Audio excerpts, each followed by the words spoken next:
Bueno, pensando y en el tono de tu programa, de ir más allá de la coyuntura y abordar los problemas esenciales, repasando los viajes de de los últimos meses, me he encontrado, por ejemplo, en el altiplano de Bolivia, en los salares, la presión de empresas de China y de Rusia por llevarse el litio para fabricar baterías para la electromovilidad.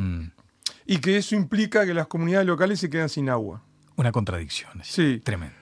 Voy para la otra punta. A ver. En la Amazonía, ya me encontré con los primeros incendios, logré escapar de los días más duros del humo. Sí, recuerdo que me mandaste un mensaje por WhatsApp esa vez. Sí, era brutal. Era tremendo. Y además veía las cicatrices de los incendios del año pasado. Y ahí ocurre otro tanto, pero ¿qué pasa? Es la minería de oro informal o ilegal que se mete por los ríos amazónicos en redes que tienen distintos niveles de informalidad o de corrupción, en unas prácticas muy violentas que destruyen la selva y contaminan los ríos, para sacar oro, para mandar ¿a dónde? Especialmente Medio Oriente, la India y China, que son los grandes compradores de oro. ¿Vos cuando ves esto hablas de saqueo, por ejemplo? En algunos casos sí, por ejemplo, la situación de la minería de oro aluvial en todos los países andino-amazónicos es brutal. He visto cosas espantosas que, para relatarle a lo que nos está viendo algunos vistazos, tenés comunidades tomadas por grupos paramilitares. Tenés tráfico de niñas y de adolescentes para nutrir los prostíbulos en los campamentos de los mineros. Tenés lugares donde no puede entrar ni el ejército ni la policía porque están tomados por estos grupos informales. Y entonces se convierte en un saqueo porque dejan totalmente destruida la selva y el suelo y el agua quedan embebidos en mercurio y ya no se puede ni plantar ni siquiera comer el pescado que allí está. Es terrible. Ahora, como decís, pongamos pienso, miremos para adelante y allí es donde te pregunto, ¿puede avanzar un país sin una política ambiental seria, sin una política ambiental sólida? ¿Cómo tenemos que pararnos para avanzar, aún en estas circunstancias regionales tan terribles? Bueno, ese es el drama de todos los países de América del Sur, porque esto que te relaté, por ejemplo, del caso boliviano, se repite en Chile, se repite en Argentina, y así puedo ir enumerando la lista de los países, y también ocurre en Uruguay. Cada uno tiene su frente de presión ambiental. En el caso uruguayo es claramente la agropecuaria, que utiliza muchos químicos. En otros países es la minería, en otros serán las plantaciones forestales y así sucesivamente. Eduardo, ¿estás viendo en los programas que haya una actitud proactiva ante estas situaciones? No, estamos más o menos estancados en lo mismo de años atrás. Por ejemplo, para el que nos ve, varios de los candidatos de los programas hablan de proteger el agua y hacer un plan de riego. Claro. Pero eso ya estaba en el anterior gobierno. En el segundo gobierno Vázquez ya se hizo una reforma del riego que no fructificó. ¿Por qué? Porque cualquier emprendimiento de riego bajo esa concepción que predomina en los partidos políticos implica un costo brutal y solo lo podrán llevar adelante algún tipo de empresariado agropecuario. ¿Y cuál es la concepción óptima? La concepción óptima es que tenemos que comenzar a asumir de que hay un límite a lo que tolera la tierra en Uruguay. ¿Y eso cómo se traduce? Bueno, ¿Cómo haces para no frenar el desarrollo con este tipo de políticas? Es que no hay desarrollo, porque fíjate lo que está pasando ahora en el sur del país, ¿no? Tenemos una agricultura intensiva que contamina el agua. Contamina el agua, me sube la tarifa de OCE y obligan a construir una planta en San José. 800 millones de dólares. Entonces, realmente, la ganancia que tendría un sector implica daños que tienen un enorme costo económico que termina pagando otros en la sociedad. Claro. Esto de la crisis ambiental hace tiempo dejó de ser ya un asunto ecológico. Como estás describiendo, ahora se arrastra la economía, sí, se arrastra la política y en consecuencia se arrastra la sociedad. Está pasando eso ahora. Por ejemplo, en el caso del huracán que está asolando el estado de Florida, hay toda una discusión en marcha en Estados Unidos que ya viene de años atrás, es que las compañías de seguros no quieren asegurar bajo las condiciones usuales porque ahora entienden que el cambio climático aumenta el riesgo. Del mismo modo, hay estados o personas dentro de Estados Unidos que demandan a las empresas petroleras porque dicen la inundación o el huracán es culpa de las emisiones de gases invernaderos que usted produjo. Todo eso se desenvuelve en este momento en el terreno económico. Estamos, te escuché decirlo, hemos comentado en alguna otra oportunidad, ante un colapso ambiental global. Y esto no pretende ser tampoco alarmista, no pretende dramatizar una circunstancia de por sí es grave, pero y que además para muchos pasa como inadvertido, ¿no? Como hay cierta indolencia, como diciendo, esto no está pasando en realidad.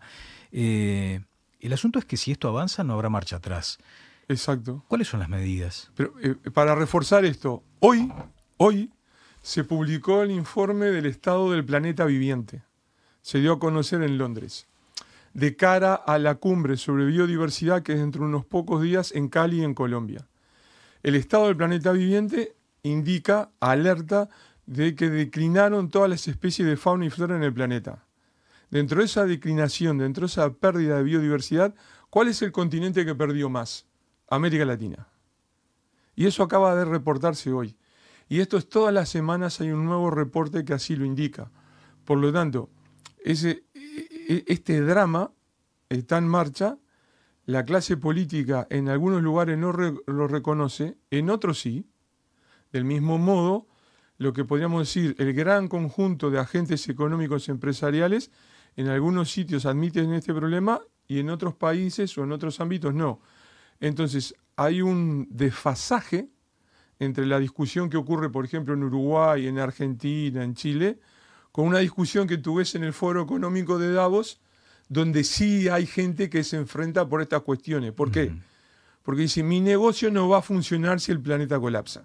Claro, sí, una mirada economicista, pero que también debe ser atendida. Porque en definitiva... se enfrenta la vieja cabeza de la economía contra otra economía que dice, esto lo tenemos que reformar porque la crisis nos va a arrastrar a todos. La pregunta es casi infantil, pero ¿estamos muy cerca de un punto de no retorno? Sí, estamos en el borde del punto de no retorno. Por ejemplo, en el caso de América del Sur, los viajes de estos últimos meses han sido enfocados en evaluar y discutir la situación amazónica que está a centímetros del punto de no retorno. Pero la cuestión es que el punto de no retorno no es la imagen tradicional de catástrofe de película de ciencia ficción que todo se derrumba de un día al otro o en pocas semanas. O sea, coincidís con que es como algo que va por debajo y no nos damos cuenta. No, nos vamos a dar cuenta porque es tan rápido que una generación lo va a ver, pero no es lo suficientemente agudo como para que sea repentino. A ver, profundiza eso. Y, lo estamos viendo ahora. En el caso, por ejemplo, de la selva amazónica o del Cerrado en Brasil, se está aproximando este último, por ejemplo, a que la mitad va a ser transformado, antropizado, artificializado. Eso va a alterar la dinámica de la propia región, pero también va a alterar, por ejemplo, la dinámica de las lluvias y los ciclos del agua en el continente y en la Cuenca del Plata. Y eso lo vamos a padecer y ya no vamos a poderlo resolver porque ese ambiente se perdió.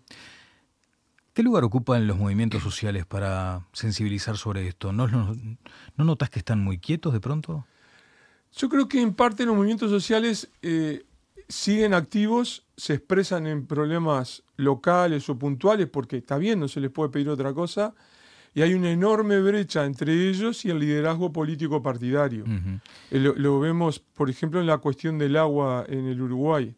Entonces tenemos, como te decía, en varios de los programas se hace referencia al agua en forma genérica, pero no ha habido medidas efectivas para gestionar eso de otra manera. Entonces, hace pocos días atrás, cuando ocurrió la audiencia pública presentando el proyecto de la planta de Arasatí para captar agua en el río de La Plata para volcarlo a la red metropolitana de OCE, eso fue un bochorno y un desorden de los dos lados, porque por un lado el proponente privado presenta desordenadamente, del otro lado de la ciudadanía se enojan porque no le van al carozo y a los problemas esenciales y no pueden participar, entonces abuchean y silban, los otros también se enojan y no sirve a la calidad de la discusión, de la información y la evaluación del impacto ambiental. Claro.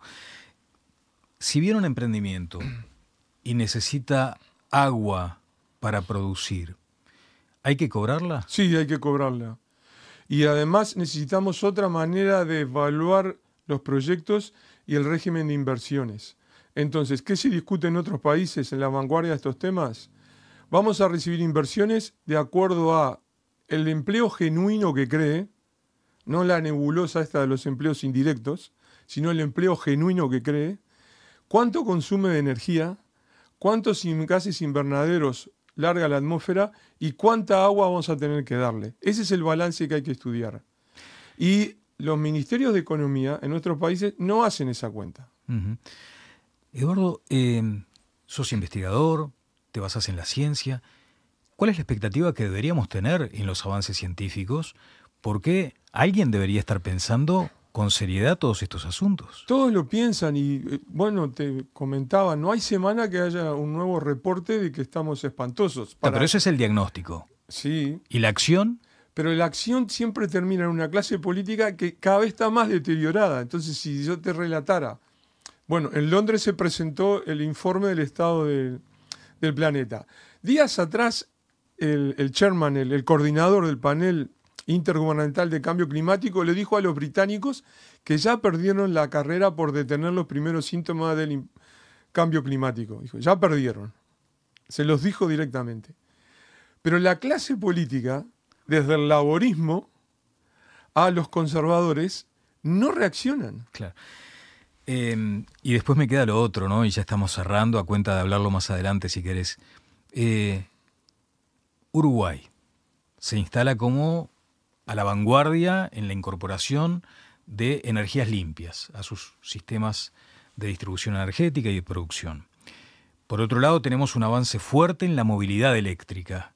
¿Eso no debería instalarnos en un lugar de privilegio en el mundo, como se dice que estamos?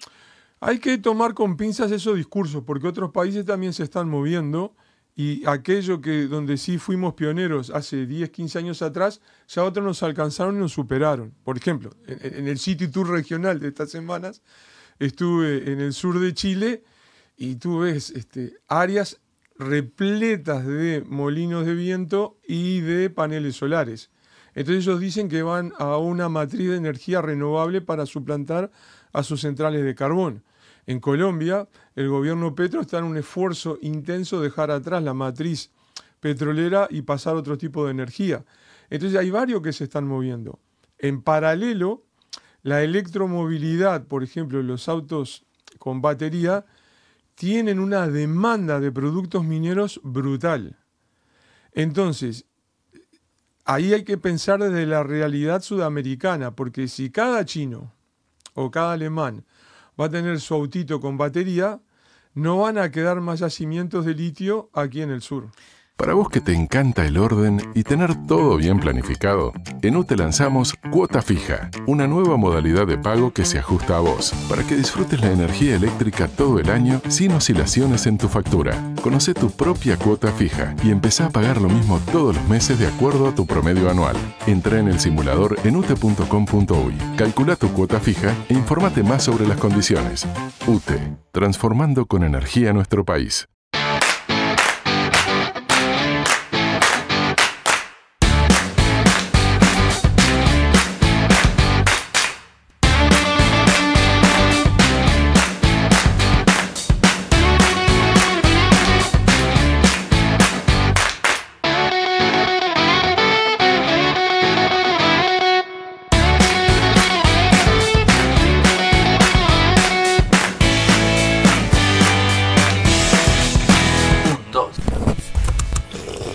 Maravilloso.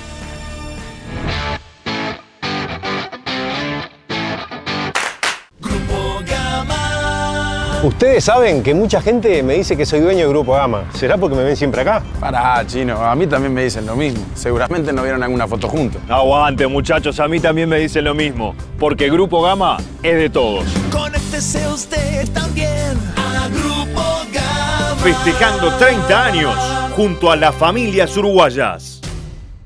Patrón, patrón, patrón, patrón, patrón, patrón. Si es sanitario, patrón. Líderes en mantenimiento sanitario. La política es para políticos que deben respaldarse en profesionales. El símil exacto es el de un gran piloto que compite en Fórmula 1. El piloto es el importante, pero si tiene un gran equipo que está en los pits y que maneja con computadoras toda la información y armoniza racionalmente su juego, gana. Los asesores somos eso, personas que estudiamos, investigamos, planteamos posibilidades y el piloto es el que conduce. Está muy bien esa definición. Dígame, Jaime, ¿todavía tiene o se permite el privilegio de sorprenderse por esta nueva corriente, esta nueva política? Más allá de algo que también querría consultarle, porque probablemente recuerda de sus épocas de estudiante o bueno, en fin, cuando también ejerce la docencia, que a veces se describe un territorio o de pronto un continente, como en este caso América, con diversos colores, esa división política de los países, y a cada uno se le asigna como un color. Bueno, me parece que también en términos de democracia consolidada, algunas muy debilitadas y otros regímenes que nada tienen que ver con lo democrático, hay como muchos colores. De eso, si le parece, lo hablamos en un minuto, pero lo que quería preguntarle es si se deja todavía sorprender por estas nuevas tendencias en la política. No, que lo que es una gran pregunta actualmente, porque todo ha cambiado y cambia tanto permanentemente que no hay lugar para las sorpresas. El mundo actual se define por ser impredecible y líquido. El mundo en el que yo viví mi juventud, mi infancia, era un mundo completamente distinto de este, y hay que aprender a vivir en este mundo como funciona, claro, que es un mundo efímero, veloz, con muchísima información y con la mente de la gente muy cambiada. Claro, ahí está la pregunta más clásica, ¿no? Si esto no amplía el riesgo de democracias debilitadas, de apatía de la gente, del distanciamiento de las personas de los partidos políticos más tradicionales, de la eventual y a veces concretada irrupción de outsiders o gente fuera del sistema. Usted, más allá de que es lo que nos está tocando vivir, advierte ventajas y riesgos seguramente. Sí, como es más riesgoso escribir a una computadora que a una máquina de escribir. Pero las máquinas ya cesaron. Claro. Los únicos países en que quedan partidos son Uruguay, Brasil un poco, y casi nada más.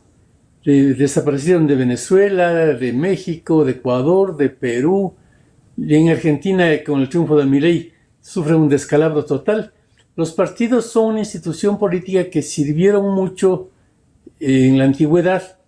Llamo antigüedad al tiempo que está 10 años más atrás. Sí, sí. En los 10 últimos años hay nuevas formas de política que todavía tenemos que aprender y construir.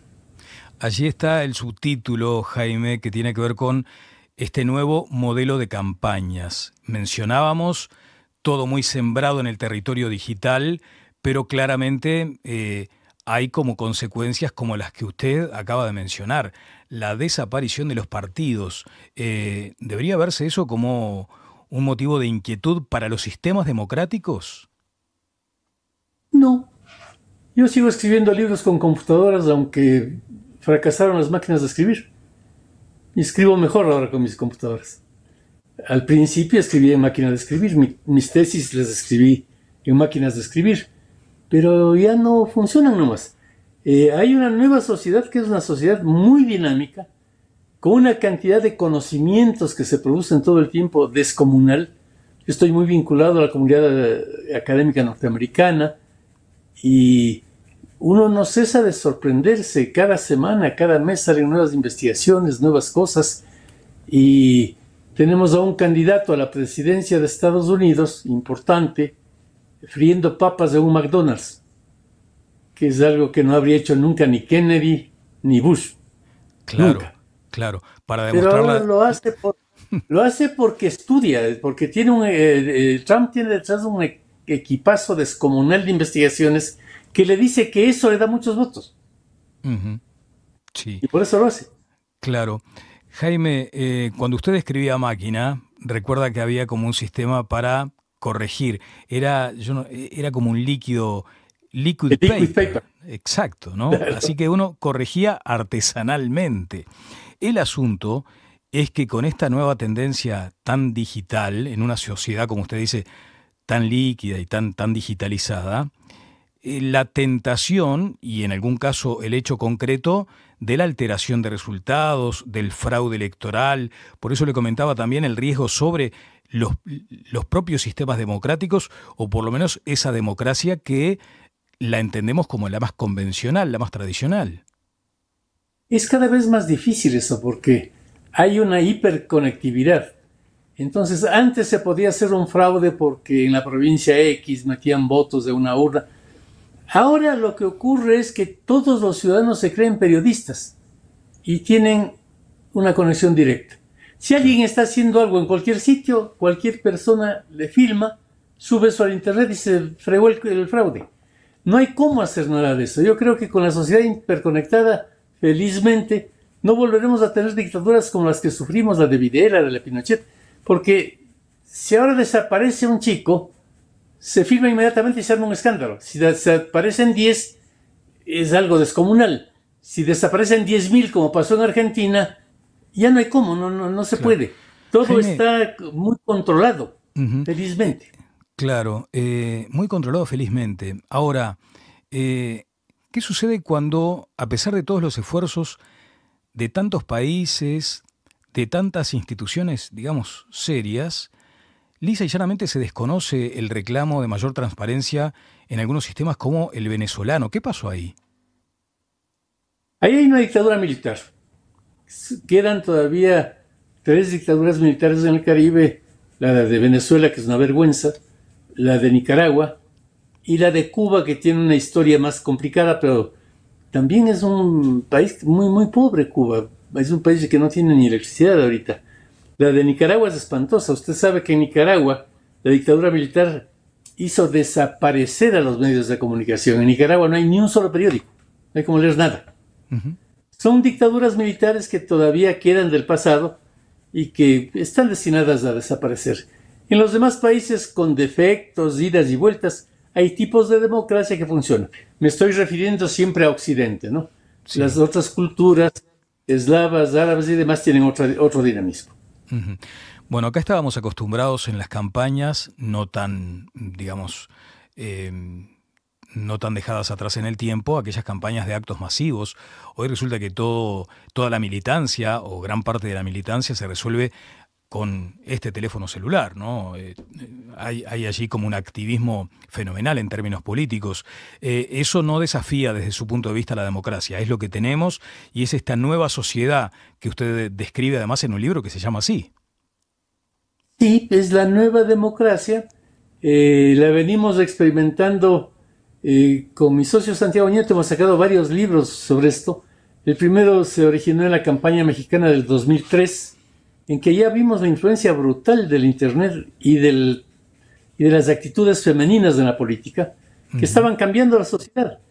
De ahí, recién en el 2007, estalló la red con las nuevas tecnologías, la nube, los nuevos sites y demás, y vivimos ahorita una nueva realidad.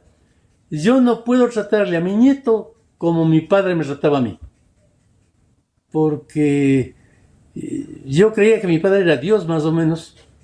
¿Dónde está Saturno, papá? Ahí. Perfecto, ahí estaba Saturno. Cuando viene mi nieto y me pregunta algo, dice, espérate, abuelito, ya veo. No, estás equivocado, el Google dice que no es así. Se fue al diablo la sociedad vertical. Cuando yo era joven estudié en la Universidad de Mendoza. Me metí en la Juventud Peronista. Y nuestro líder era el general Perón. A nadie se le ocurría decir el Juan o el Perón. No, pues era el general Perón. El doctor José María Velasco Ibarra en el Ecuador. El general Lázaro Cárdenas. Ahora todo presidente es su apellido, su nombre.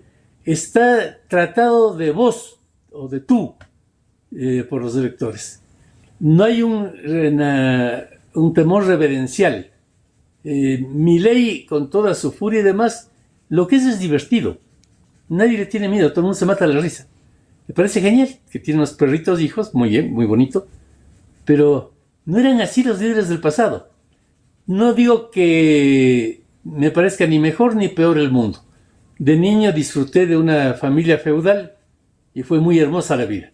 Y ahora disfruto de una familia horizontal y sigue siendo hermosa. Sí, es notable lo que menciona Jaime. De hecho, fíjese, hasta el propio periodismo está todo el tiempo interpelado, porque antes lo que decía el periodista era palabra santa, hoy se le cuestiona más, precisamente por esos mecanismos que usted acaba de advertir. ¿Sucede algo parecido con las consultoras, por ejemplo? Iba Jaime Durán Barba, el doctor Jaime Durán Barba, y decía algo y me imagino que nadie le iba a reprochar. Lo cito como ejemplo, ¿cuántas veces se advierte que se pone una sombra de duda sobre consultores, asesores, técnicos? ¿Cómo observa ese punto? Esa sombra de duda hubo siempre, desde que se fundó nuestra profesión en la campaña del presidente John F. Kennedy, en la que fue el estratega jefe Joseph Napolitan, el fundador de nuestra profesión. Siempre hubo la leyenda negra sobre los consultores, que son personas que están en las sombras, que manipulan a la gente y cosas por el estilo, lo cual es poco real. Los consultores serios lo que hacen es tratar de comprender a la gente y comunicarse bien. Ahora, el respeto que había antes a los consultores también es distinto. Antiguamente, bueno, decían este tiene tal posgrado y esto y el otro, respeto mucho lo que dice. Actualmente toda persona cree que puede opinar en igualdad de condiciones con cualquier otra. Sí. Hace unos años estaba Mauricio Macri, jefe de gobierno de la ciudad de Buenos Aires. Yo fui a un kiosco que está cerca de mi departamento en Buenos Aires a comprar mis periódicos y el vendedor me quedó mirando y me dijo: oye, vos sos Durán Barba, ¿no? Le digo, sí. Ah, porque estaba haciendo muy mala campaña Macri, ¿eh? Te voy a dar unas instrucciones porque lo que hace Macri no tiene sentido. Me hizo gracia, le dije, bueno, cada día que yo iba a comprar el periódico él tenía en una libretita anotadas sus sugerencias para lo que debe hacer Macri. Y después fue asesor de Macri 4 años de la presidencia, porque, no, pues es que Macri tiene que mandar una ley. Bueno, cuando yo empecé mi carrera, a ningún vendedor de periódicos se le habría ocurrido decirme a mí cómo hacer la campaña. Sí. Pero es esta nueva sociedad que a mí me gusta mucho, me parece divertida. Claro. Si habrá que prestarle atención a los analistas, a los taxistas de Buenos Aires, por ejemplo, ¿no? Que en definitiva también. Que saben tanto, porque ellos sí saben todo. Hablan de Freud, de Picasso. Estamos hablando con don Jaime Durán Barba. Jaime, se le asignó a usted mucho acento en una frase que viene mucho más atrás en el tiempo, que es aquella cuestión de que hablen. No importa si bien o mal, pero que hablen. Esto aplicado, obviamente, a dirigentes políticos, a candidatos. ¿Es tan así? Absolutamente. Lo peor que le puede pasar a un candidato es que no se den cuenta de que existe. En Ecuador ahorita estamos en plena campaña presidencial, hay 17 candidatos. Yo he pasado estudiando política toda mi vida y no le podría mencionar los nombres de 10 de ellos, no sé quiénes sean. He oído que están de candidatos, sé por ley que están de candidatos. Pero lo peor que le puede pasar a alguien es que nadie sepa su nombre y está de candidato. Si está de candidato y llama la atención, cumple con lo que mi maestro Manuel Mora y Araujo de Argentina decía en ese libro extraordinario que se llama El poder de la conversación. Hay que producir conversación. Lo que usted hace tiene que lograr que la gente converse sobre el tema, para bien o para mal, pero que él decía, si un candidato asoma en la televisión a la mañana, a la noche debe ir a los boliches de Buenos Aires para ver si alguien dice, ¿te fijaste lo que dijo este tipo? Para bien o para mal, pero se fijaron. Si nadie habla de él, está hundido. Claro. Y ahí me lleva a otro asunto, no quiero ocuparle mucho más tiempo porque sé de su agenda muy intensa, que tiene que ver con los bordes, con los límites, con ese perímetro en el que debería manejarse en términos éticos y morales el candidato o el partido. Y allí es donde le pregunto también, si usted no entiende que muchas veces se tensa, se estresa demasiado ese límite, se bordea lo que no corresponde éticamente, por lo menos concebido con la política más tradicional, esa que conocimos en otro tiempo. ¿Entiende que hay riesgos a veces de salirse de control, por ejemplo, con tal de que hablen de uno? Siempre es posible eso, pero la política tradicional también era igual. Yo he estudiado mucho todos los textos del general Perón, por ejemplo, o de Velasco Ibarra, y también era gente muy agresiva que rompía todos los límites. Una presidenta como Isabel Martínez en Argentina organizó las 3A que mataron a más de 1000 personas. Eso era romper todos los límites. Claro. Y era una política tradicional. La política siempre rompe límites. Felizmente ahora solo lo hace en el mundo virtual. Antes también mataban gente. Claro, sí, porque también hay como una tendencia a asociar de que esta irrupción de las redes provoca de pronto una actitud mucho más agresiva y se habla de campañas sucias, amañadas. Cuando usted lee esto, ¿qué reflexiona? Es cierto, pero no es distinto de lo anterior.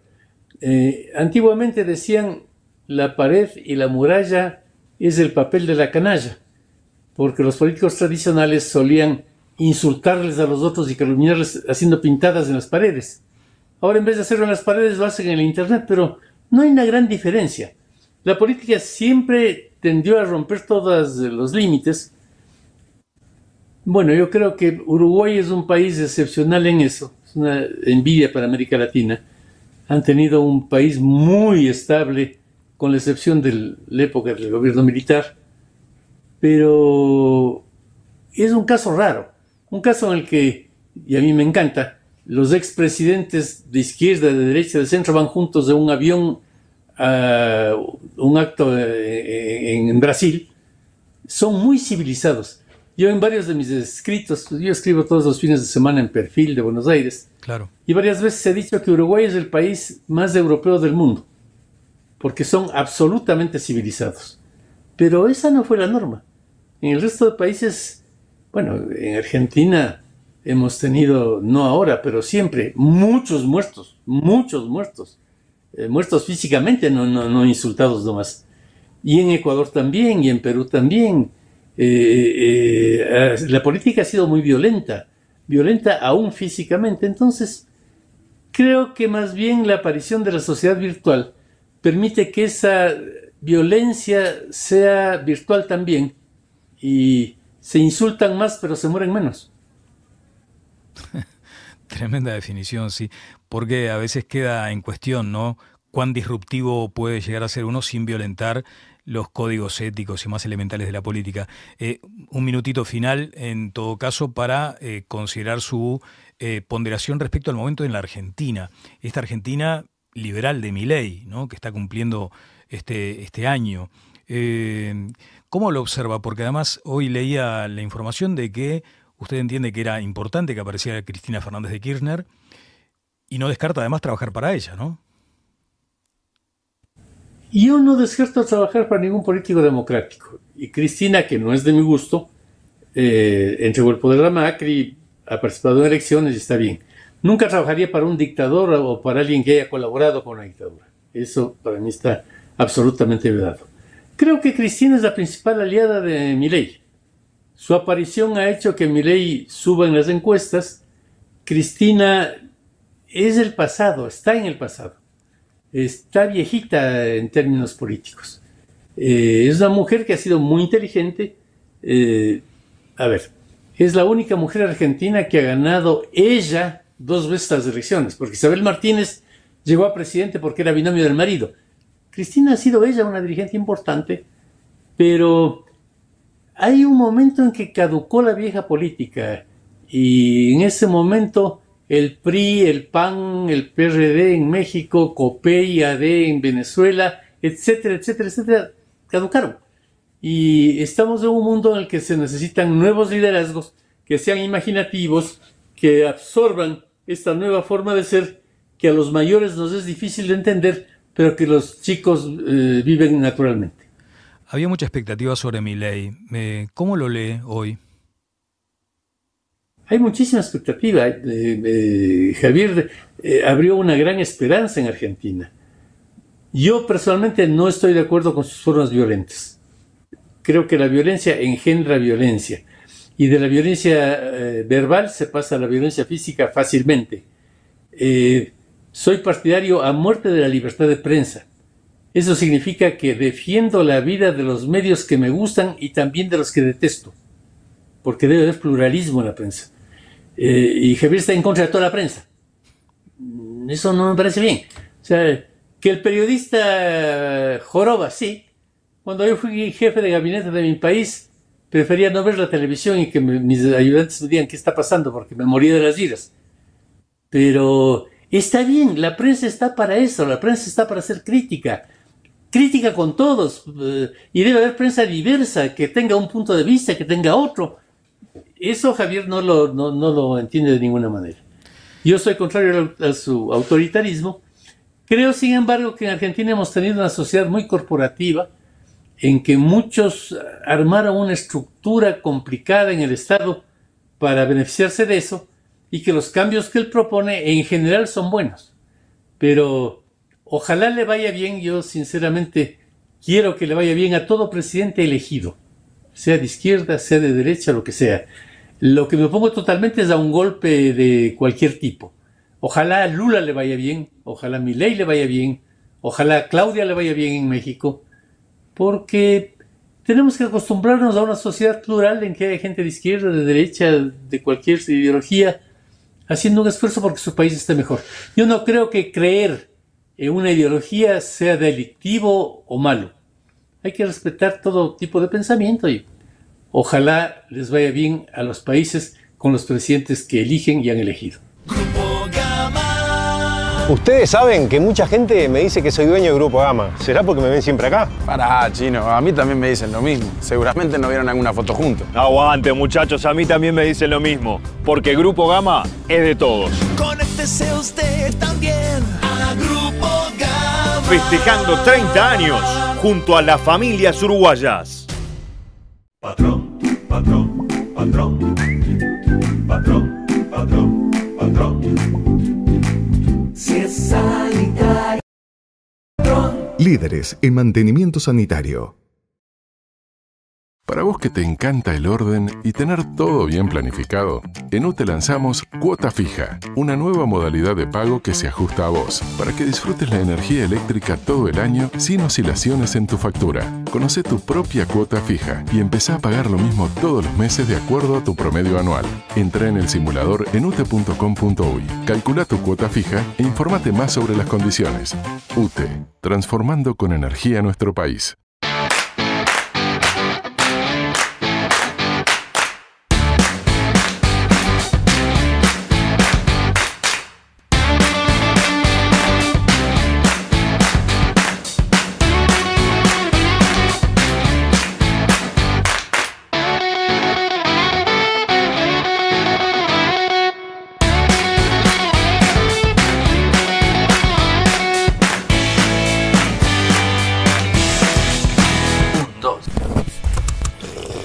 Maravilloso.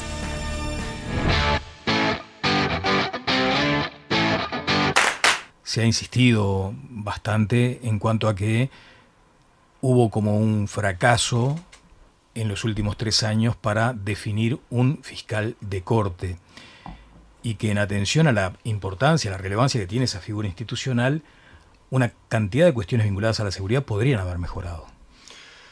Bueno, a ver, eso me excede un poco porque es resorte del Parlamento. Pero es iniciativa del Poder Ejecutivo también. Y de acuerdos políticos.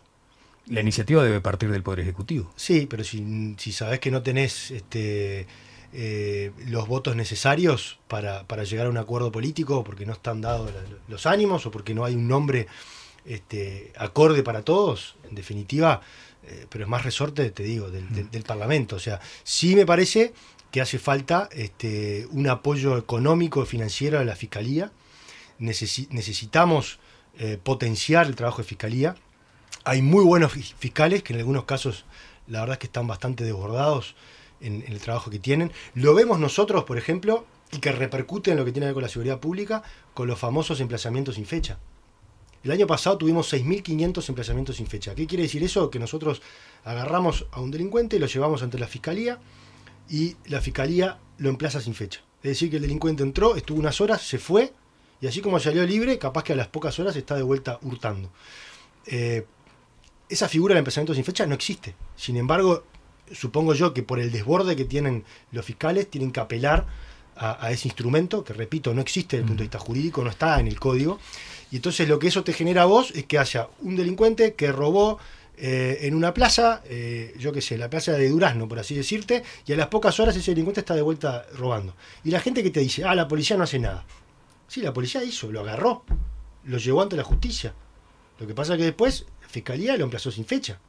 Yo he tenido casos que me han contado los jefes de policía de 30 emplazamientos sin fecha de un mismo individuo. Recién a la vez 31 lo formalizaron. Entonces vos tuviste que 30 hurtos antes, con todo el descontento que eso implica, sobre todo en las localidades más chicas, porque capaz que eso te pasa en Montevideo y pasa desapercibido, pero en localidades mucho más chicas te pasa en Guichón, y obviamente que el descontento, el enojo de la gente es entendible. Por eso digo que ahí la Fiscalía tiene un debe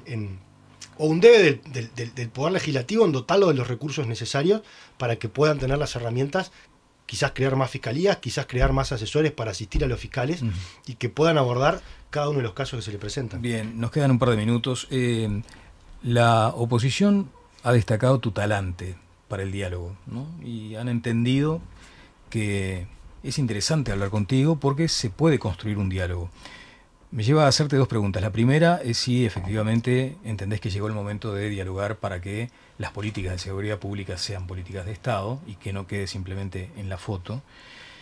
Hay otra pregunta como asociada y es si vas a seguir en el cargo, si efectivamente Delgado gana las elecciones.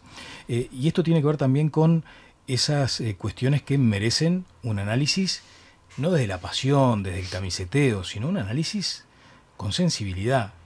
Lucía Echeverri pidió informes a la Corte Suprema de Justicia, que creo que los compartió contigo, donde dicen, el 60% de quienes están detenidos hoy, de esos 16.100 presos, el 60% tiene condenas de, a lo sumo, 24 meses.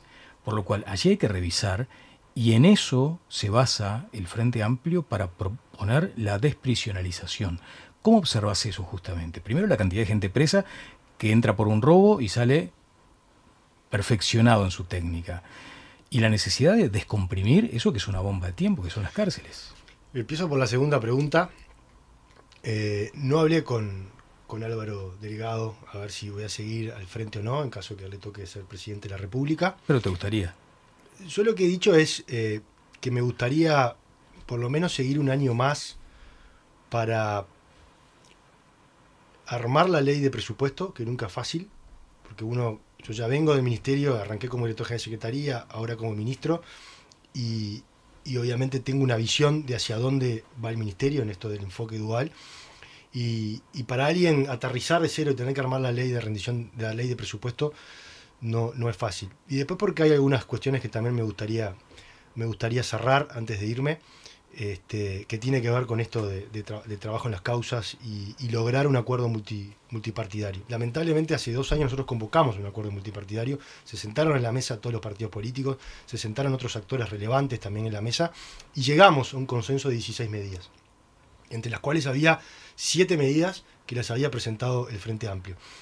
Después, lamentablemente, el Frente Amplio no apoyó esas medidas, ni siquiera apoyó sus propias medidas, pero nosotros igual decidimos seguir adelante con eso. Y hoy estamos de las 16 medidas, ya hay 15 que están en proceso de ejecución. La única que no está en proceso de ejecución es la creación de un Ministerio de Justicia, pero que hay coincidencias entre todos los partidos políticos que habría que crear un Ministerio de Justicia. El resto, como te digo, está todo en ejecución. Ahora, volvemos un poco al principio, el trabajo en las causas. Yo vengo hace 2 horas de poner la piedra fundacional o la piedra fundamental de una nueva cárcel de mujeres. Hace 3 semanas atrás puse otra piedra fundamental para el inicio de obras de 3 cárceles nuevas también en Libertad.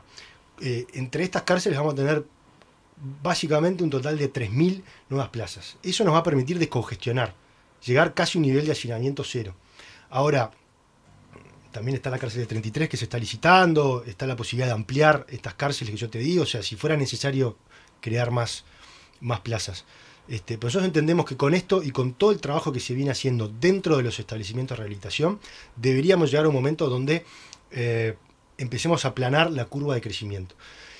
Y mirá este dato, pese a que nosotros en el 2020 teníamos 11.000 personas privadas de libertad y hoy tenemos 16.000, es decir, tenemos 5.000 personas privadas de libertad más que las que había cuando arrancamos el periodo de gobierno, las tasas de homicidio, las tasas de suicidio y las tasas de fuga están en sus niveles más bajos. Entonces, ¿qué te dice eso?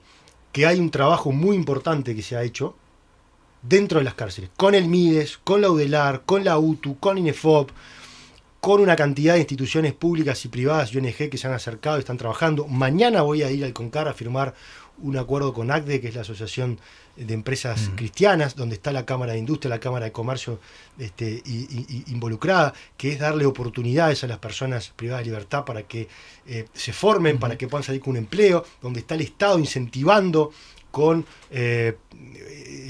descuentos tributarios a aquellas empresas que se animen a contratar. Entonces, todo eso genera un músculo, genera un ecosistema que apunta directamente a bajar la reincidencia y ayudar a la reinserción social de esas personas. Sí, una reincidencia, sí. Y eso te lo engancho con lo que vos me preguntabas.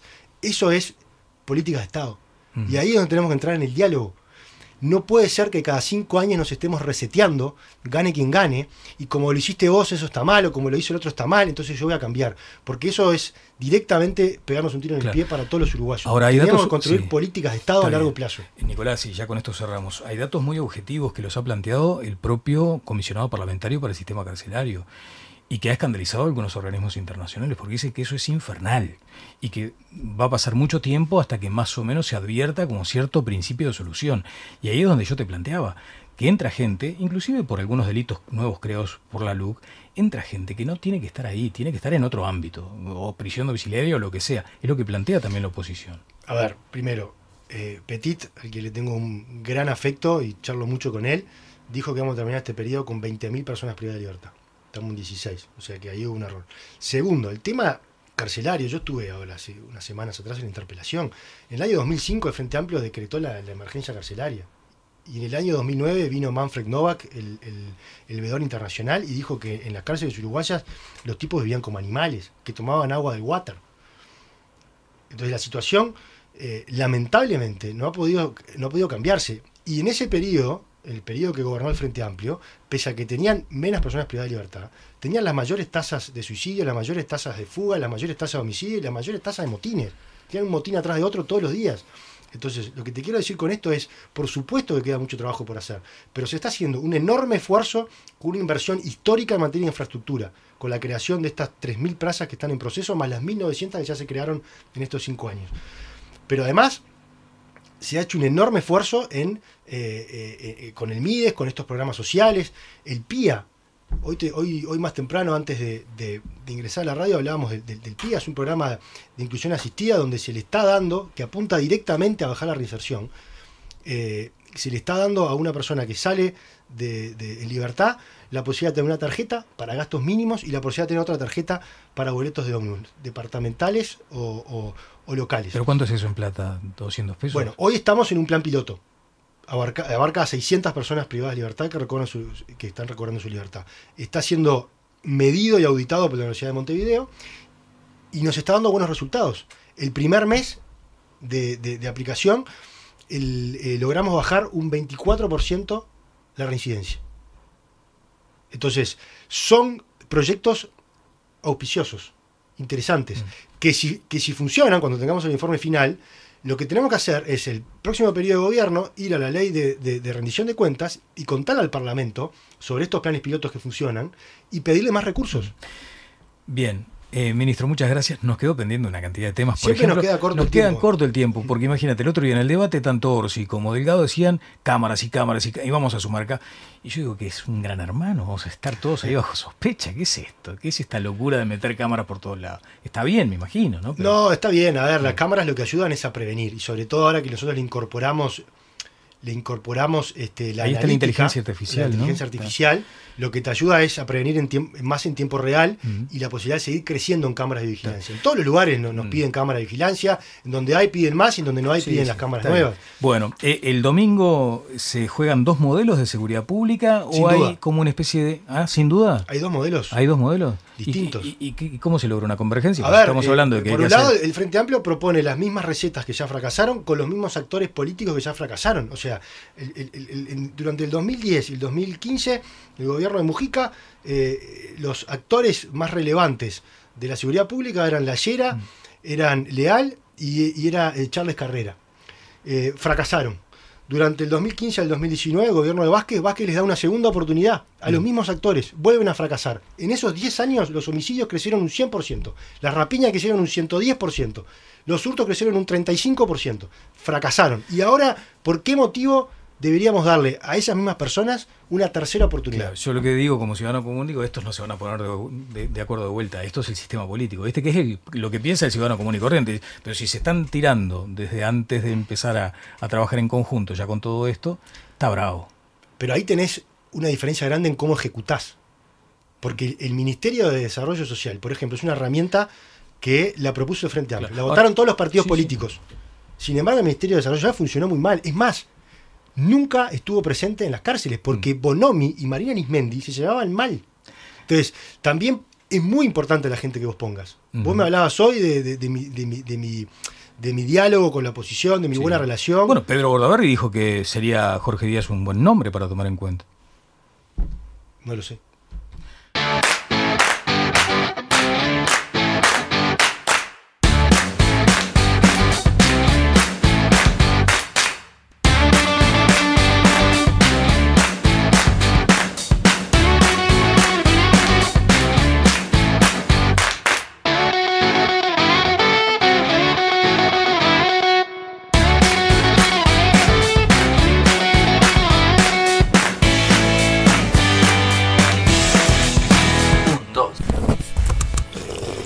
Maravilloso.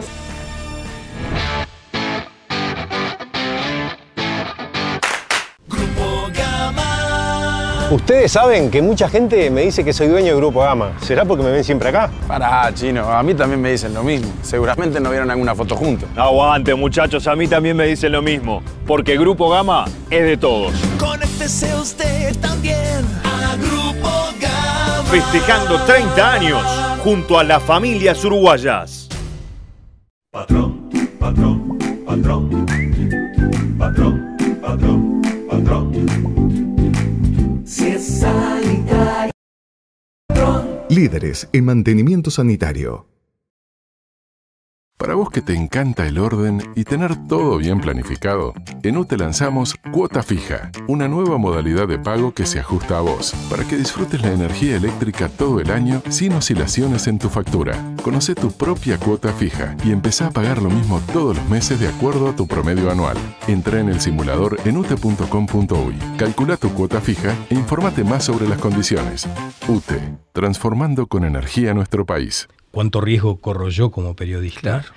¿Y cuánto riesgo corre la ciencia o el científico, no? Bueno, ese fue un objeto de análisis. De hecho, este evento en donde participé en el Vaticano, uno de los ejes centrales de la discusión entre todos los que estábamos ahí era el rol de la inteligencia artificial en la sociedad y en el avance de la ciencia.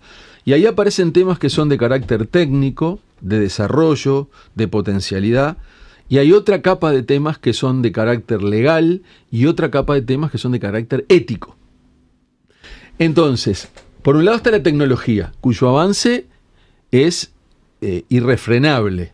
Esto va a seguir creciendo. Total. Como toda tecnología, puede ser aprovechada para el bien o puede tener sus costados que sean negativos, sobre todo, entre comillas, por gente, entre comillas, malvada, exacto, por decirlo de alguna forma, ¿no, verdad?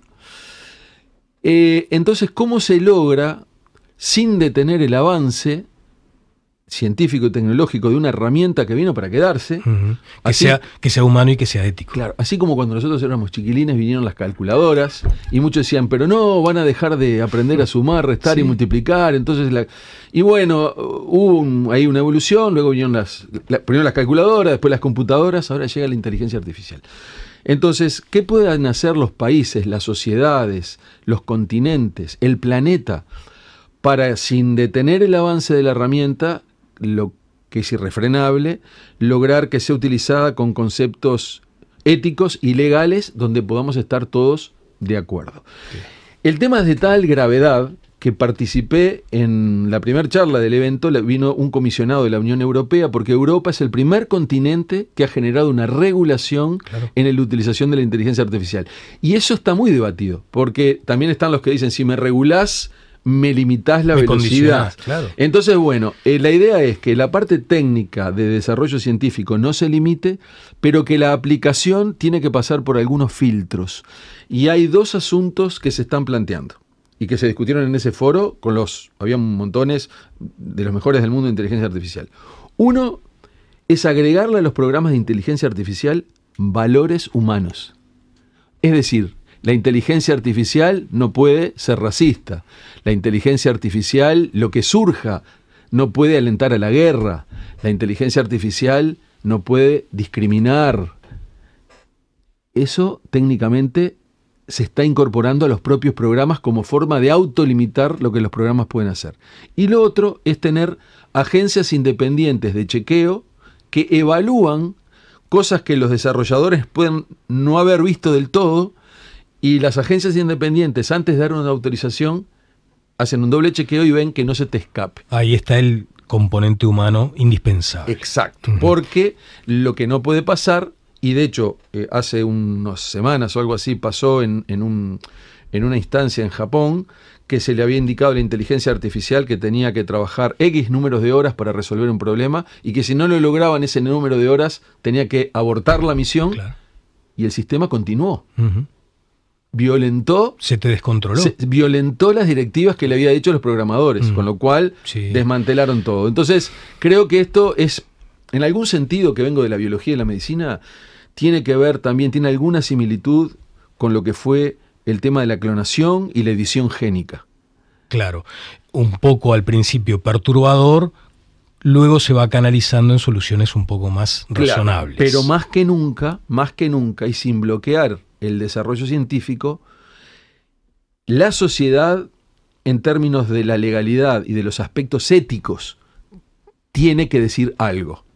En ese sentido, la ciencia de por sí sola tiene la capacidad de avanzar mucho, pero la sociedad tiene que funcionar en el modelado de cómo esas herramientas van a ser usadas. Le había hecho más preguntas a la inteligencia artificial, pero no quería aburrirte con el recurso. Allí sí había mencionado cuando te había nacido esa inspiración, esa vocación, y me lo dice, y es maravilloso. Qué lindo. Pero alcanzaste después en tu trayectoria una enorme estatura que te permitió decir cuestiones, en algún caso, incómodas. Y por eso planteaba en el gráfico algo que tiene que ver con una especie de una pregunta referida a si la ciencia en Uruguay está en muletas. Si vos sentís que podría andar a otra velocidad, pero que va quejosa. Es una pregunta excelente y es una metáfora muy interesante. Yo diría más que en muletas, podría ser en muletas, también podría ser en chancletas. Es decir, podés caminar, pero la velocidad dista mucho de la velocidad que podría esa misma persona lograr. No digo lo de las muletas porque la muleta implica un cierto nivel de alteración en la base del funcionamiento. Y este es un sistema muy saludable, pero que no puede caminar a la velocidad necesaria. Hay que comprarle un buen par de zapatos deportivos con buena amortiguación y decirle, muchachos, adelante. ¿Y dónde están esos zapatos? ¿Dónde está esa amortiguación necesaria? Bueno, Uruguay ha hecho una transformación sustantiva en las últimas 3 décadas y media en el término del sistema científico, de pasar a ser, cuando arrancamos, y yo era un estudiante todavía de la Facultad de Medicina, algunas poquitas decenas de profesores formados y con algunos estudiantes que queríamos meternos en esto. Una mención especial para el Instituto de Investigaciones Biológicas Clemente Estable, que sostuvo sostuvo la ciencia nacional biológica en épocas muy difíciles, donde en la universidad se había desmantelado todo, ¿no? Pero igual, eran 2, 3 decenas. Hoy tenemos una realidad de más de 2.000 investigadores. Claro. Claro, unas pocas decenas a más de 2.000 pasaron 3 décadas. En el caso mío pasó casi toda mi carrera. Es decir, desde muchacho, allá un investigador que está entrando en la última fase de su carrera. Entonces, hay cosas que se hicieron muy bien.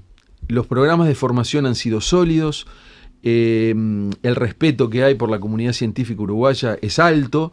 Desde el exterior reciben a nuestros estudiantes y postdoctorados de brazos abiertos porque rápidamente se incorporan a los laboratorios, son productivos, son serios, son consistentes, tienen un método afiatado. Pero ese crecimiento no ha sido acompañado a la misma velocidad, ese crecimiento de personas no ha sido acompañado a la misma velocidad de un liderazgo organizacional a nivel político. Se ha oscilado entre una dirección de ciencia y tecnología, una secretaría de ciencia y tecnología, después fuimos de vuelta para atrás a la dirección, ahora parece que se crea de vuelta la secretaría. Entonces no hay mucha articulación, no hay mucha incidencia en el Consejo de Ministros y por lo tanto no hay mucha incidencia en el presupuesto. Claro, y vamos a ir al presupuesto. Imaginaba que ibas a responder algo así, por eso puse otra frasecita que es saltar de lo pegajoso. Claro. Muchas veces el sistema es el que te succiona, ¿no? Claro, y en realidad a nivel no macroscópico del sistema de ciencia y tecnología, sino de lo microscópico, cada persona en su laboratorio haciendo sus estudios, los estudiantes que tenemos en la facultad, de otras facultades, de otros institutos como el Pasteur, el INIA, todos esos proyectos, a mí que me ha tocado circular por decenas y decenas de universidades y centros de investigación, no tenemos nada que envidiarle. Claro. El único tema que tenemos es las chancletas, que vamos más despacio. Claro. Y ahí vos perdés oportunidades, porque si fuéramos más rápido podríamos tener más liderazgo en determinadas circunstancias, a los estudiantes les llevaría menos tiempo doctorarse, el sistema lograría objetivos mayores, y creo que eso está todo arriba de la mesa hoy, que está operándose una transición hacia un nuevo gobierno que entiendo que ha planteado que la ciencia, la tecnología y la innovación van a ser foco del próximo quinquenio. Ojalá que sea así. Está bien. Y allí, por ejemplo, ¿es suficiente marcar como puntos de producto, presupuestos asignados? Sí, claramente. Bueno, sí, evidentemente que uno se hace una comparación a nivel internacional.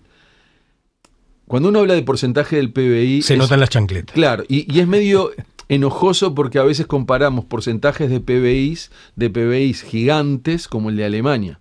Entonces, claro, un 1% del PBI en Alemania comparado con un 1% del PBI en Uruguay son números muy distintos. Pero Alemania está ya por arriba del 3,5%, hay muchos países que están tendiendo al 6%, y en la región una tendencia de mínima es el 1%, entre el 1 y el 2. Uruguay todavía está en la zona del 0,4, con fuerza el 0,5. Entonces, queda mucha tela para cortar. De todas formas, yo estoy convencido, porque somos parte de una sociedad que tiene múltiples necesidades, que ese incremento tiene que marcar un objetivo, pero tiene que ser gradual, tiene que ser muy bien distribuido, tiene que ser muy transparente. Pero hay programas enteros que Uruguay no tiene. Uruguay no tiene un programa de reinserción de talentos. Si tú querés que un uruguayo talentoso que trabaja en Alemania y que la está descosiendo y te dice, Daniel, quiero volver a Uruguay, ¿qué chances tengo? Y prácticamente la chance es tendiente a 0. O le podés ofrecer un cargo muy precario, part-time, o sea, y sin ir más lejos, en la propia región... ¿Y vos cómo imaginás, por ejemplo, resolver ese punto? Porque es increíble que haya tanta riqueza, tanto talento afuera, uruguayo, con la cédula nuestra... Y resulta que no los traemos. Y bueno, hay que lograr que haya programas de reinserción con financiación y llamados y que se puedan insertar en instituciones de investigación locales, creíbles. O sea, que hay dos cosas, ¿no? El que quiere venir y quién lo va a recibir. Claro. Porque vos no podés venir a investigar en el fondo de tu casa o en el patio de tu casa. Entonces, esa conjunción de un buen talento con una buena institución, ese matching, si es bueno y es producente y vos lo podés demostrar, debería entonces haber un programa específico, con fondos específicos, que diga, bueno, Daniel Castro, usted que tiene familia, que tiene 35 años, que no va a venirse a ver qué pasa con 3 niños, le vamos a dar 5 años, renovable a 5 más. Entonces vos tenés una ventana de 10 años donde el tipo se puede tirar el agua. Hoy no tenemos ninguna herramienta de ese tipo. Quizás la excepción fue, y a mí me tocó participar en el primer comité de selección internacional, cuando el Institut Pasteur Montevideo hizo el llamado, el primer llamado de investigadores, y era 5+5. Claro. Y ahí logramos, digo logramos porque me tocó estar por la universidad en el comité de selección, que un conjunto de investigadores del exterior y de otros países vinieran a Uruguay y que están en Uruguay. Claro. Doctor, pero vos sabés que hay que fondear eso, ¿no? Sí. ¿Y de dónde vienen los fondos? Bueno, ahí está. Ahí otra cosa importante. Los fondos de investigación en los países siempre tienen dos componentes, un componente público y un componente privado. Normalmente el componente público inicialmente es el más importante porque tiene que apalancar al sistema para que luego el componente privado, con una política de articulación, se meta. Pero, por ejemplo, los edificios, el equipamiento de alto porte, las becas, eso lo da solo el Estado. Ninguna empresa privada te va a decir, no, voy a poner un microscopio electrónico para que lo use. No, el microscopio electrónico se adquiere por un llamado de equipamiento, que lo hace el Estado. Por ejemplo, la ANI, que de hecho hay llamados de equipamiento, pero lo que pasa es que el dinero siempre es poco. Y luego que eso va creciendo y que las capacidades básicas se van instalando, si vos vas generando articulación con el sector privado, hay ahora toda una movida con startups en Uruguay, lo ha hecho el Institut Pasteur de Montevideo, también está esta iniciativa del Uruguay Innovation Hub. Si esa gente del sector privado ve que hay personas, hay equipamiento, hay edificios, hay buena luz, hay buena conectividad a internet, bueno, entonces me animo a hacer un proyecto contigo. Claro. Pero yo no voy a tirar plata en una inversión para ver si me funciona en un lugar que es inestable, que se me corta la luz, que me entra agua por el techo, que el microscopio tiene 30 años. Entonces, por eso digo que es una cosa que tiene que ir muy en paralelo, pero normalmente la rampa es que al principio es el Estado y luego, si las cosas se hacen bien, el privado empieza a acudir. Y en Alemania la relación es 2 tercios a 1 tercio. En Alemania es 2 tercios privado, 1 tercio público. Claro, en Uruguay es predominantemente público. Sí, y hay modelos, por ejemplo, que además representan que el Estado después va a ganar. Obviamente, bueno. O sea, tiene como el burro de arranque, digamos, totalmente. El motor de empuje. Y eso hay que trabajarlo en términos de propiedad intelectual. Algo lindo del proyecto Lab Plus del Institut Pasteur de Montevideo, liderado por mi querido colega y amigo Carlos Battiani, es que ellos, en ese proceso de startups donde hay inversores extranjeros, inversores y investigadores, si se produce valor, ese valor en parte lo capitaliza el inversor. Claro. En parte lo capitalizan los investigadores y en una buena parte retroalimenta al propio instituto. Entonces es un ganar, ganar, ganar. Exacto. Y esa es un poco la lógica en los países donde esto es exitoso. Rafael, te saco un poquito de estos temas. Sí. ¿Cómo leíste los datos del censo? Bueno, en términos de que sí, estamos estancados poblacionalmente. Estamos estancados poblacionalmente, estamos ahora en cerca de 3,5 millones de personas, con una pirámide, una distribución demográfica obviamente envejecida. Exacto. Tenemos una base cada vez más chica, cada vez hay menos nacimientos. Y vos que trabajaste tanto en el tema de longevidad, sí, saludable, sana, ¿será posible sostener? Bueno, es un blanco móvil, ¿no? Es un desafío. De hecho, en parte del programa que a nivel de la universidad y en articulación con el gobierno nacional, que empezó en el periodo pasado y presente, el programa de alimentos y salud humana, en parte pretende interrogar este punto, ¿no? Un país productor de alimentos, ¿cómo podemos lograr que los alimentos promuevan un envejecimiento saludable, ¿no? Y estamos teniendo una experiencia fantástica con talleres que estamos haciendo con distintas áreas de producción de la industria de los alimentos. Hemos tenido en el último mes talleres con la industria de la uva y con la vitivinícola y con la gente del aceite de oliva.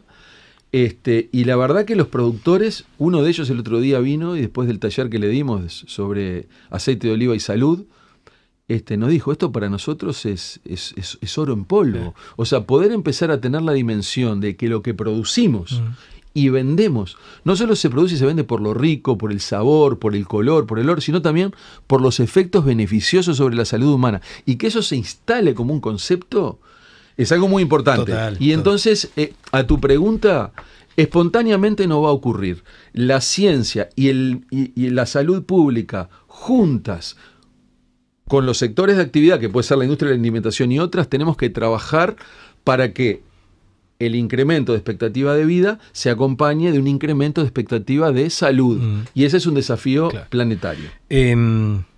Política y ciencias. Un equilibrio delicado. Delicado. ¿Cómo están dialogando política y ciencia hoy? Aprovecho, Daniel, a que me haces esta pregunta para compartir un trabajo, una encuesta reciente a nivel global de la revista Nature sobre esta pregunta que tú me estás haciendo. Esto salió hace 15 días. Tú fíjate los mundos que no se tocan. Sociedad, política y ciencia. La encuesta global de Nature dice que cerca del 80% de la población piensa que los países tienen capacidades científicas para asesorar a los gobiernos, pero que eso no ocurre. El 80% de los políticos dicen que ellos no entienden de ciencia. Y el 80% de los científicos dicen que ellos no entienden de política. Entonces, si agarrás los tres círculos, los niveles de intersección son más bien minoritarios. Total.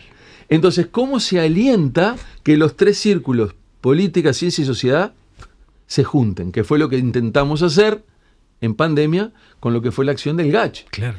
Que inicialmente fuimos llamados para asesorar al gobierno, pero que luego la sociedad también nos requirió y nos demandó. Es muy interesante, son muy impactantes los números, ¿no? Son tremendos, porque no los imaginaba en esa dimensión. 80. Uruguay dio entonces un ejemplo de que es posible una convergencia. Dio un ejemplo, y aparte, Daniel, un ejemplo que fue tomado y documentado en las mejores revistas del mundo de ciencia, donde aparecíamos con nombre y apellido. Claro. Esto pasó en Uruguay, y la verdad que eso ahí, Uruguay quedó muy alto, y ahí lo que nos faltó, y por eso yo insisto en la diplomacia científica, fue capitalizar como país, como bandera país, esa visibilidad que Uruguay tomó, esa situación, para decir, Uruguay va por este lado. Para Uruguay la ciencia y el desarrollo del conocimiento y el asesoramiento técnico de calidad para la toma de decisiones es algo que es nuestro, es identificatorio. No es solamente el Uruguay natural, es el Uruguay del conocimiento. Cuando me tocó hacer el membrete, porque nosotros somos uruguayos, hacemos todo, ¿no? Entonces cuando me tocó hacer el membrete de la primera hoja membretada de la Academia Nacional del Uruguay, pusimos Academia Nacional de Ciencia del Uruguay. Y yo le dije, le voy a poner un copete ahí. Y le pusimos, Uruguay, país de ciencia. Está todo bien con el Uruguay natural. Es necesario, pero no es suficiente. Total. ¿Y dónde patinamos ahí? Bueno, yo creo que en esto que tú decís, claro, en no haberle dado otra dimensión. Bueno, y ahí, yo creo que se nos fue, que faltó decodificar eso. Ahí creo que todavía estamos a tiempo, pero tuvimos nuestra ventana de oportunidad, la desaprovechamos un poco. Como aquello que decía Tabaré, el tren pasa solo una vez. Bueno, acá esperemos que pase otra, porque Uruguay igual quedó muy bien parado. Pero yo digo que en un país como el nuestro, con un sistema educativo extendido, con una población educada, alfabeta, con los valores republicanos y democráticos que hemos cultivado desde hace tanto tiempo, nos tenemos que presentar como un país comprometido con la educación, comprometido con la sustentabilidad, que apuesta al conocimiento, respetuoso de las normas, respetuoso del medio ambiente. Eso a lo único que nos va a llevar es a un buen camino a nivel global. Y es así como mucha gente nos ve, pero lo tenemos que hacer más explícito y trabajarlo en la diplomacia. Se mencionó tu nombre en el debate, ¿no? En un momento. Sí. Yo estaba en Estados Unidos en ese momento, en un congreso, me empezaron a caer mensajes de todos lados. Luego entiendo que Álvaro Delgado, yo la verdad que he cultivado una relación muy correcta, muy afectuosa, tanto con Álvaro Delgado como con Yamandú Orsi. Puedo hablar con los dos, como estoy hablando contigo. Y la verdad que con los dos me he llevado muy bien en la acción. Álvaro luego, creo que en un reportaje que le hizo una de las radios, dijo, no, esto fue una idea, yo nunca hablé con Radio. De hecho, de este tema con él nunca hablamos. Sí hemos conversado con él, con Yamandú, sobre el rol de la ciencia. Yo fui presidente de la academia durante 8 años. Claro. Y eso forma parte de lo normal que uno tiene que hacer. Yo no veo esto en términos de política partidaria. Claro. Lo que pasa es que también, ya que acabas de mencionar una oportunidad desaprovechada, cuando podríamos haberle dicho al mundo otras cosas de gran valor. Exacto. Yo no quiero que la política, esto corre por mi cuenta, ¿no? No quiero que desaproveche la oportunidad de tener a los mejores. ¿Por qué no estás? Bueno, a ver, Bueno, en primer lugar... ¿Te plantearon algo? Bueno, a ver, a lo largo de los meses y los años anteriores han habido contactos de distinto tipo y color, pero yo creo que es una pregunta muy importante, la transformación de la realidad, cómo se ejecuta, ¿no, verdad? Y yo creo que hay distintos lugares a través de los cuales uno puede incidir en esa transformación de la realidad. El lugar que yo he mantenido y los compromisos que tengo, porque aparte yo he asumido compromisos de largo aliento. Si yo hoy me bajo y me muevo a otro lugar, todo lo que tenemos armado en facultad, que es un proyecto a 10 años, lo puede liderar otro, pero en parte eso está puesto así por una cantidad de esfuerzos que hice a nivel personal. Entonces, yo creo que lo que a mí me gusta hacer ahora es decir, bueno, desde el lugar de la universidad, desde la Academia de Medicina, la Academia de Ciencias, ¿cómo puedo ser una especie de cuerpo asesor permanente cuando surjan esas dudas y sobre todo creíble?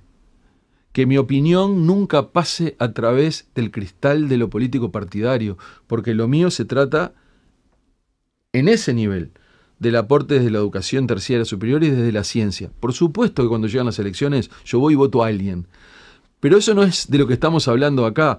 Y a mí me parece que las sociedades necesitan un subconjunto de personas que puedan dialogar en forma transversal y que tengan un grado de confiabilidad, y eso es lo que intento hacer, que no pongan en tela de juicio lo que dicen pensando en que se trata de favorecer a A o a B. Y por eso, tribus de sabios. Y por eso decidí mantenerme en este lugar y creo que, a ver, la realidad se puede modificar desde la política y también se puede modificar cuando un científico descubre una molécula que cura el cáncer de millones de personas. Casi nada. Entonces, creo que ahora estamos en un momento muy álgido porque se han nombrado todas las autoridades. Bueno, pero hay políticas institucionales, ¿viste? Por ejemplo, yo digo, che, y esto es perfecto, por ejemplo, para Rafael, ¿no? Cuando decís, ¿y el rector de la universidad, quién va a ser? Bueno, ahora tenemos un gran rector interino, que es el químico Álvaro Mombrú. Bueno, llegado el momento, la universidad es un ámbito que no es igual que el ámbito del Poder Ejecutivo, son otros los temas. Claro. De vuelta, y agradeciendo la pregunta, porque es algo sobre lo que yo reflexiono todo el tiempo, creo que se puede ayudar o colaborar desde distintos lugares. Y la verdad que sostener procesos académicos, procesos de construcción del conocimiento, también es un gran esfuerzo. Y el otro día bromeando, yo le decía a alguien, y nada, o sea, extrapolando, decía, bueno, cuando Beethoven estaba en el medio de hacer la 9ª sinfonía, ¿vos le ibas a ofrecer un ministerio o ibas a preferir que terminara la 9ª sinfonía? Y bueno, cada uno puede contestar eso. Me encanta.